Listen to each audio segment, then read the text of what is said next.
back for another edition of the Horror Debate. We know you can't get enough. That's why we keep doing this stuff. I'm Jeff Rowdy J. Kier. He's Michael Mandy. And this week, we are doing... Cabin Fever 2, Spring Fever, which has nothing to do with the guy who did Hostel, who directed the original Cabin Fever. Does it ever? God, my brain just turned off now. Eli Roth. Yeah, there but we go. most of the time, with these like little horror flicks like this, the directors change. I mean, it's no big deal as long as they do it okay. You know what I mean? I wonder if Eli got paid for this just for the name, probably, and the rights and the probably concept. For the property. Yeah. I mean, I'm just guessing. If he owns the rights to the property. Yeah, maybe he doesn't. I don't know. Eli, give us a call. Eli was in Inglourious Bastards. Yes, he was. Yeah, he is one. I've heard. I was just thinking of that. Yeah. I'm just kidding. No. Eli, give me a call. Arrivederci. Give me a call, dude. Yeah, okay, yeah, so exactly. Anyways, so, Cabin Fever 2, directed by Ty West. Basically, this takes place, starring, get this. So I'm sitting here watching this movie, and I see the titles, and it's like Ryder Strong, and then it shows this hot blonde walking towards you, and I'm just going, oh no. Ryder Strong. As soon as I saw that, I said, wow. That's a real name, if that's dude's real name, those parents... Unfortunately, it's a guy's name. Sorry. Yeah, those parents have... was it a name or like a suggestion? Yeah, I think did they name him that? Hey, when you meet her, Ryder Strong, baby. Good, all right. You know what I'm saying? I don't get it. Anyway, we're talking about... Cabin Fever 1. Let's go back a little bit. Okay. Cabin Fever 1 was a happening film. Yes, it but was. It had enough cheese in it to make you laugh and smile. And it had the dude from Detroit Rock City in it. Had two dudes from Detroit Rock City in it. You had to love that, right? Mm-hmm, that's right. I had flashbacks, but it was a good film. It was a good film. And the gore factor in that film was pretty heavy duty. Oh, yeah? They didn't turn it down. I think we were one of the few people that gave props to that film. Just, hey, this is this guy, Eli Roth. No one's ever heard of this dude, but this is his first movie, and I think out of the gate, pretty good. I think we were one of the first people to give him props. Absolutely, man. He probably never listened to it, though. Oh, no. That's what they do, But anyway, Cabin Fever 1, I watched it again the other night on the Independent Film Channel. Now, I was shocked at how far they go on IFC. They pretty much show everything on IFC, which is cool. So I'm sitting there going, I was reappreciating the gore. The chick they had to take out to the barn. Yeah. And it was like, wow, man. Or what about shaving the legs scene in the bathtub? She was hot, dude. She was happening. Yeah. So, but anyway, so then I start getting in the mood for this thing, and I see, first of all, I didn't even know this thing was coming out. I was on Amazon, I was ordering a bunch of other stuff, and all of a sudden this came up as a suggestion for me to buy, and I'm like, oh really, Cabin Fever 2? So I had to take a look, and okay, I don't recognize Ryder Strong, but I'd like to, so I'll go ahead and click it, and I said buy, and there it is, right? It shows up at my door. No Blu-ray version, though, as far as I can tell, which kind of sucks. It says Blu-ray is available. Really? Well, I didn't see it on Blu-ray. So anyway, just DVD, got it, watched it, and man, I had to take a shower. I had to take a shower after I watched this one, Mike. This was like Splatterfest times 4.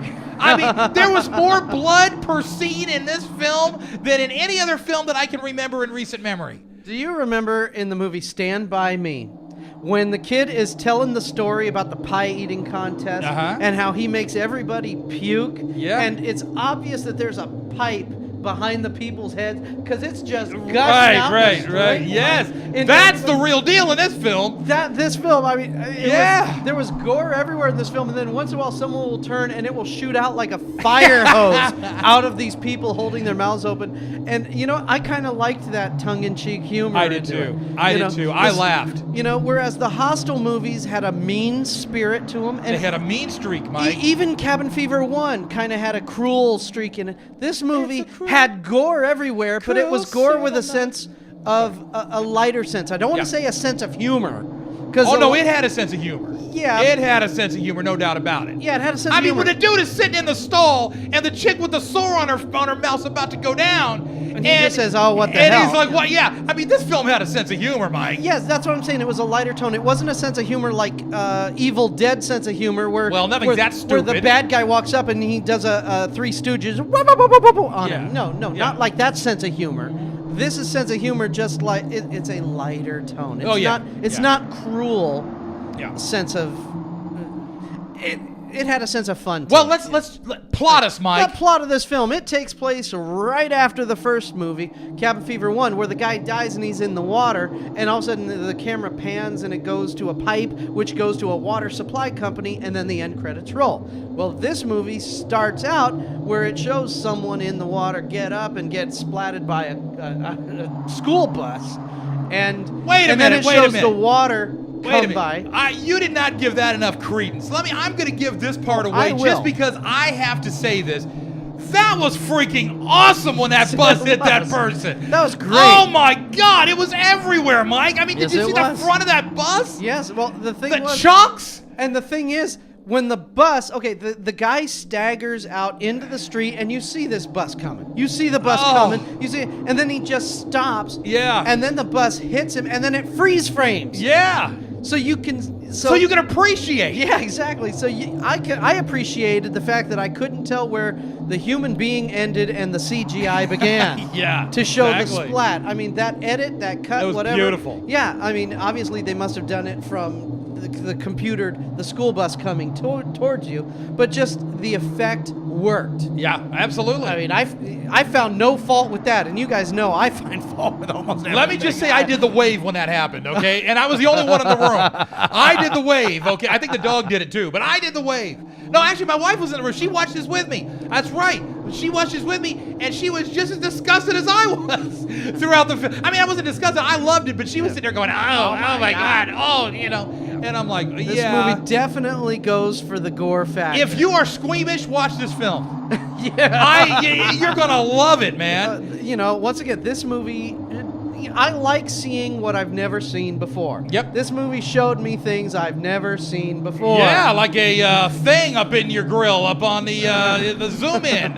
You know what I'm saying? When it's leaking pus. And I mean, it's like I don't want to give too much away here, but I mean, it's one of the most disturbing things I've ever seen. I don't know what was more disturbing, all the gore or seeing the guy with the I don't want to say.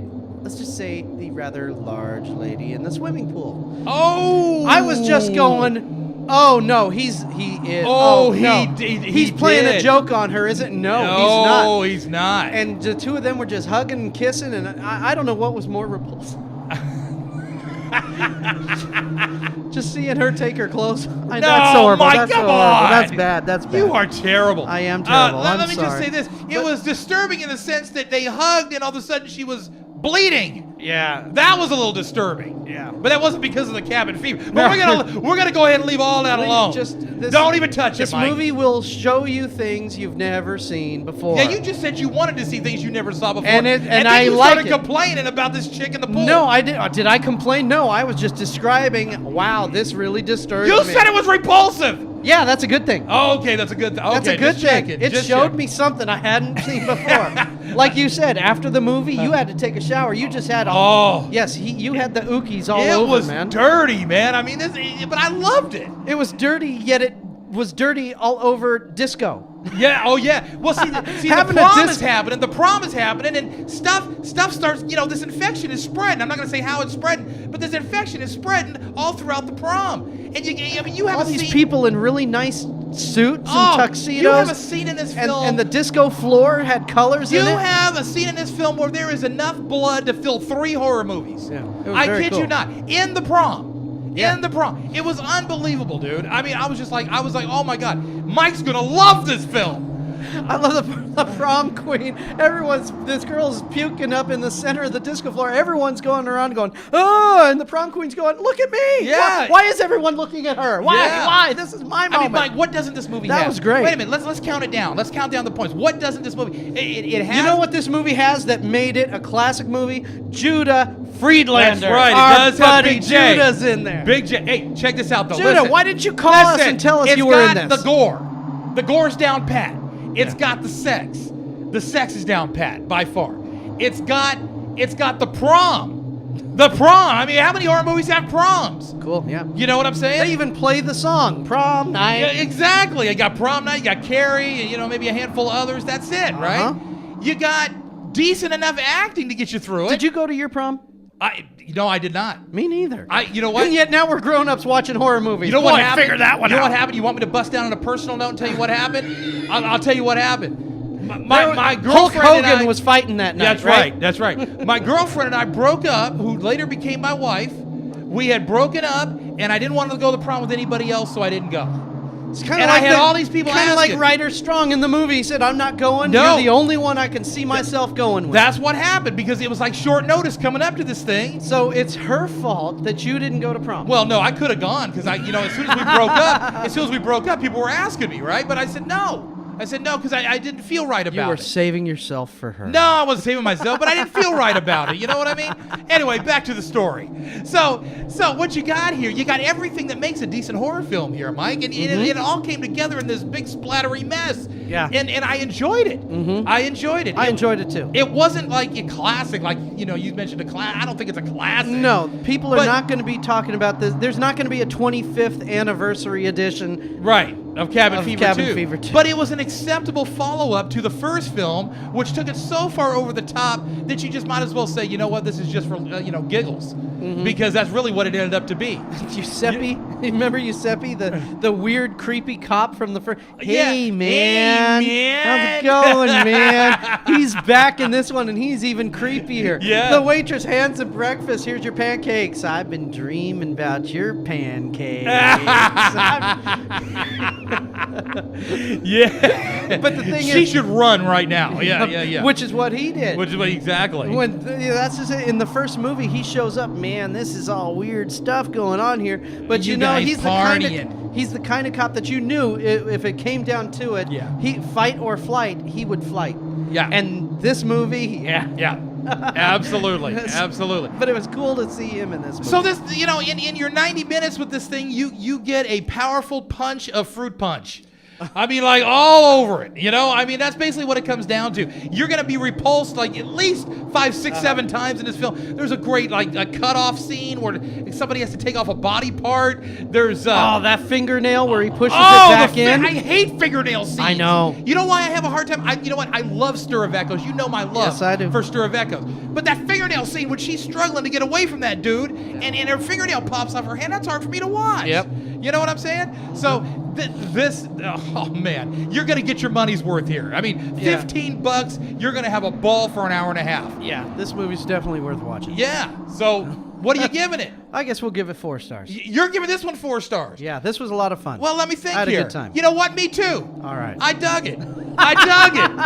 It's between 3 and 4, but I'm going to go for the 4. But the thing is, the studio, if they would have released this in the movie theaters, because this was direct to DVD, they would have had to cut out everything that made this a 4-star film. But you know what's cracking me up? What's What's that cracking whole thing? you up right now? Is that if you watch the interviews after the film, they're like, well, I wonder how people are going to react in the theater.